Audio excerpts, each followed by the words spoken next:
Each year, over 1.6 million people worldwide lose their lives to violence. Gender-based violence continues to plague communities worldwide. To curb this, stakeholders have organized a 3-day workshop for non-profit organization on gender-based violence. This day being the third day of the event, the speaker of the day, Oyebisi Oluseyi, spoke on the significance of the gathering. The significance is the opportunity for us to be able to strengthen non-profits across the country. When you look at the good work that they do, especially helping the vulnerable, you would see that there's a need for us to organize and be able to do this work effectively and in a sustainable manner. So what you see in the room is us sharing experience, sharing learning, and sharing insights on how these organizations that are working on gender-based violence can be able to do their work effectively. Plus also ensuring that we are able to reduce that surge as we have it in the country at the moment. You don't want a man beating a woman, and you don't want a woman beating a man. So we have to find a way of creating awareness.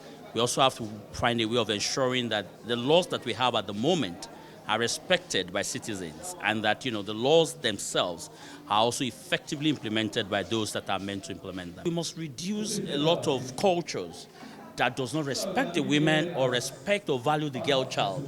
And we must also train our boys and our men in such a way that they understand that balance of the need to respect each other's rights, both men and also women. Still speaking at the event, attendees also aired their voices on how the program has given them more insights. So far it's been incredible. I've come to learn so much, and a lot actually from the first day, today being the third day, and I would say I'm overly satisfied with everything, with the facilitators and what they've taught us. And there's just so much we can do and we can learn.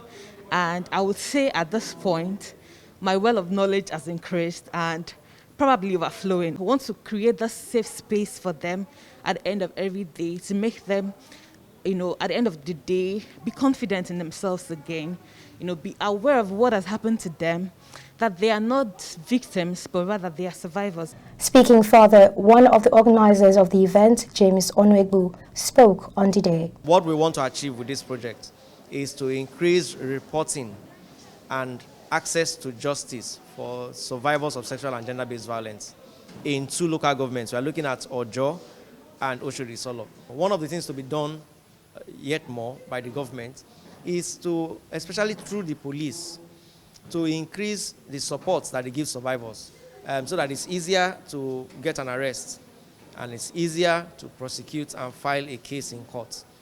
If the government assists in these 2 key areas, the community members will feel safe. The women will feel safe. They will feel confident in the provisions that the government has made, and the law itself will work. In reducing the cases of gender-based violence, there is need to increase reporting and getting justice for survivors of sexual and gender-based violence.